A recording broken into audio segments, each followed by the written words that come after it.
I said, Lord, I sure would like to have a little icing on the cake. Is there something that we can do? Because I'm not going to do it without you.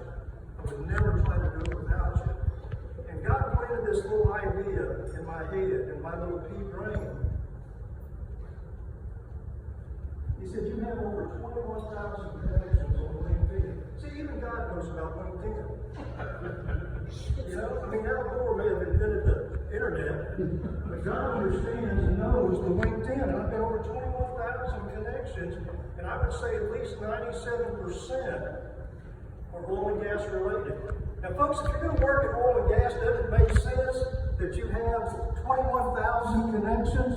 Here's the deal. If I'm going to lead this organization, right, at least for the time being, until I get old, another 32 years, until I get old, I'm going to run this organization, and I want to do everything that I can to set the right example for everyone else. I just feel like that's incumbent upon me to do that. So when we finally did start memberships, and we didn't start memberships until May of this year, even though we started the organization in January a year before, January of 19.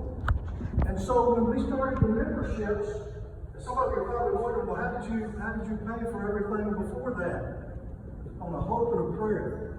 We would go to meetings. We had 76 folks in one meeting in Midland, and I said at the end of the meeting, I said, I know you're all wondering, were you at that meeting? Okay.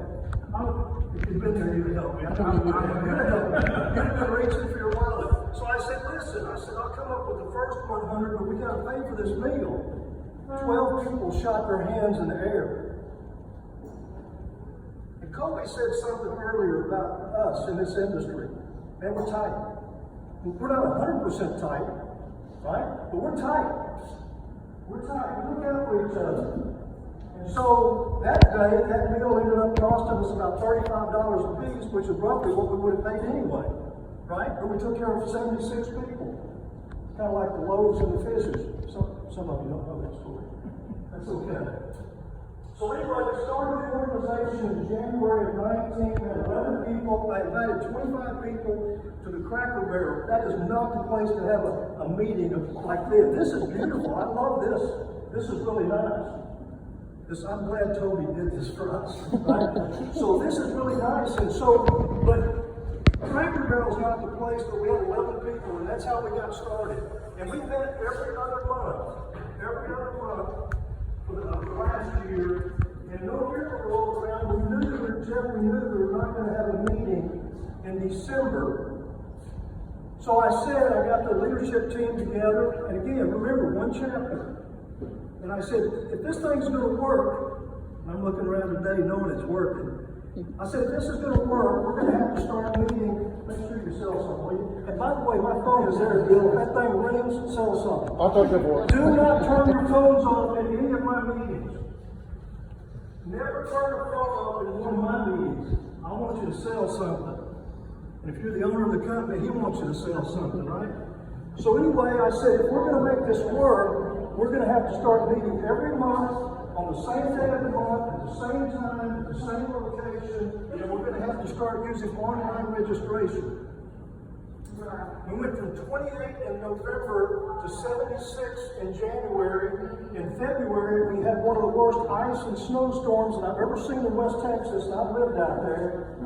And we still had 65. And in March, the last meeting we were allowed to have in West Texas, we had 165. So then I got to thinking, something's going on here. And so from January of this year until March the 10th, which was the last meeting we had in Katy, Texas, had 156 registered. COVID hit us, we ended up with 80 in Katy. But I just knew that this thing was about to take off, and we had 17 chapters from January the 1st until March the 10th of this year. And now we have 27 chapters, one of which is in Peru, South America, and one in Trinidad, not the city, not Colorado, I'm talking about the nation, Trinidad. By the way, I'm going to be going down. Anyone want to go down with me when we open that chapter? We've been talking to Turkey, We've been talking to several in Canada, Mexico, Venezuela, Colombia, and the list just goes on and on. So right now, we're kind of like in Dickinson, North Dakota, Pittsburgh, we're going to the second chapter in Pennsylvania. I'm in Denver, obviously we know about Oklahoma. Texas has got about 15 or 20 chapters. Hobbs, New Mexico, Carlsbad, Corpus, San Antonio, it just goes on and on. Bottom line, this is yours. This is yours. And what you do with it is totally and completely up to you under that man's leadership. When we select chapter presidents, we don't vote. How many of you remember junior high? You vote on somebody because they were popular, right? You didn't always get the right person. We got the right person. And then we get to vet the VP, and then they get to choose all the other members. Can you use some additional help, by the way? Would you, if someone volunteered, would you? Like I said, we got a lot of people that did it because they want to get around.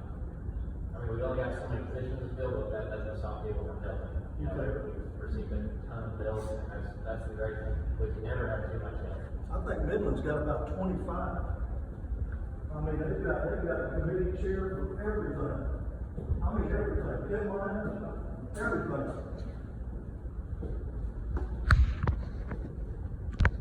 Let me ask you something. Do you think numbers are important? Yes, right? Numbers are important. I had a guy tell me one time, he said, you don't think numbers are important? He said, you go on a camp out with 40 boys and come back with 38. And when you see mama, you'll know real quick how important numbers are. The mama doesn't appreciate it when you leave her 2 boys at the campsite. That's a no-go for mama. Mama don't play, right? I know my mom didn't play. 14 children, she didn't have time. Good thing she quit when she was 31. Took her a little while, she figured it out. But what I'd like to do right now is stop. I guess our food will be coming here in just a few moments. I want to say thank you for doing the prayer at the beginning of the meeting. That more than anything else, when we hear back from people, they seem to appreciate that bill as much as anything that we do. Perhaps more than anything else that we do is that prayer at the beginning and that prayer at the end. Well, just listen, but I wouldn't talk to you. My name is Bill Shanahan. I want to see if there's any questions, just a real quick Q&A, anything that we might answer for you. Let me just tell you this, in the area of finances, because he was talking about that, and not only are numbers important, but finances are important. It's the lifeblood. Cash flow is the lifeblood of any company, right? We know that. A lot of companies have found that out recently. Let me tell you something. Finances are important. So we have two entities to take care of. One is the leadership team for the international office, and every one of those positions are filled. I'm glad to say we've got some incredible leadership at the top. And so any money that comes in from membership, whether it's individual membership or corporate membership, it all goes to the international level. And that's what we use for our operations. Okay? That's what we use. And right now, we're not spending anything. We're saving for that rainy day. And it could break loose any time. So we're saving for a rainy day. All other money, say it, all other money goes into your chapter. It goes into your bottom line. So that would be anything that they make off of the meals, which is not that much, anything that for events, golf tournaments, clay shoots, anything, donations, sponsorships, anything goes to you, to this chapter, and only to this chapter.